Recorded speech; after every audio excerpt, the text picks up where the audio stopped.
Hello students, after a long time we are back with our lectures.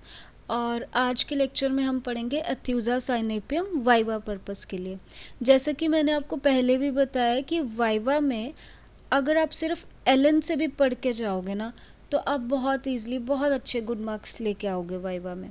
और एथ्यूजा साइनेपियम में जो main symptoms हैं वो है चिल्ड्रन के।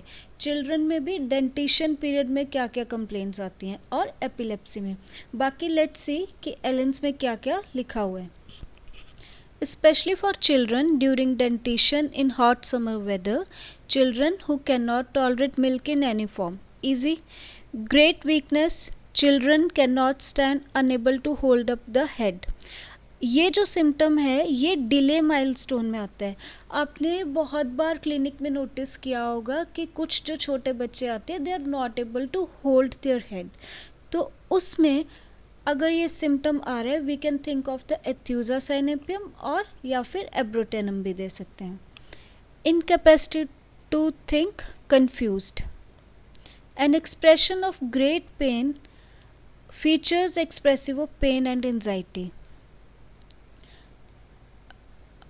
Okay, then herptic eruptions on the end of the nose, complete absence of the thirst, ये Apis और पल्सेटेला में भी है। Intolerance of milk, cannot bear milk in any form, it is vomited out in large curd as soon as taken, then weakness cause the drowsiness। Vomiting के बाद usually होता ही है कि ड्राउजी फील करता है पेशेंट। अच्छा, अब ये जो वॉमिटिंग है ये छोटे बच्चे में हो रही है, बट छोटा बच्चा इतनी ज़्यादा वॉमिटिंग करेगा कि जब आप देखोगे तो लगेगा ही नहीं कि वो छोटे बच्चे ने वॉमिटिंग की है। Indigestion of teething children, violent sudden vomiting of frothy milk white substance or yellow fluid, curdled milk and cheesy matter, regurgitation of food an hour or so after eating, copious greenish vomiting। ये जो symptom है ये भी बहुत important है। regurgitation of food an hour or so after eating, ये usually कब होगा जब पेशेंट को इंटॉलरेंस रहेगी मिल्क से, या जब बच्चे बड़े हो जाते हैं तो आजकल ग्लूटेन व्हीट एलर्जी के कितने केसेस आ रहे हैं, तो उसमें ये मेन सिम्टम रहता है कि regurgitation of food after an hour or so after eating। अब हम देखते हैं कि एपिलेप्सी में क्या लिखा है।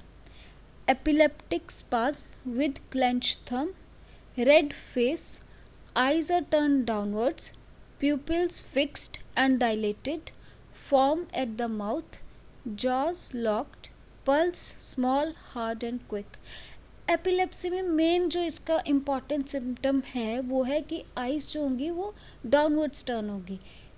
जब कॉमनली हम एपिलेप्टिक पेशेंट में देखेंगे जो आइज़ होंगी या तो ऊपर की तरफ होंगे या साइड की तरफ होंगी और मुंह से बहुत सारा झाग निकलेगा and there is lock jaw.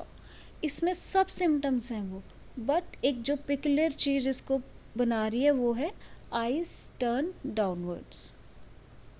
बाकी वीकनेस बहुत ज़्यादा रहेगी after vomiting, after stool, after spasm.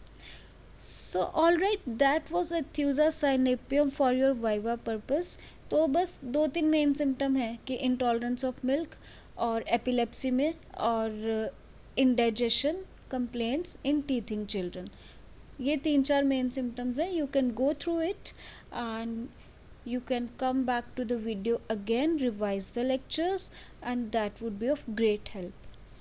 Thank you so much.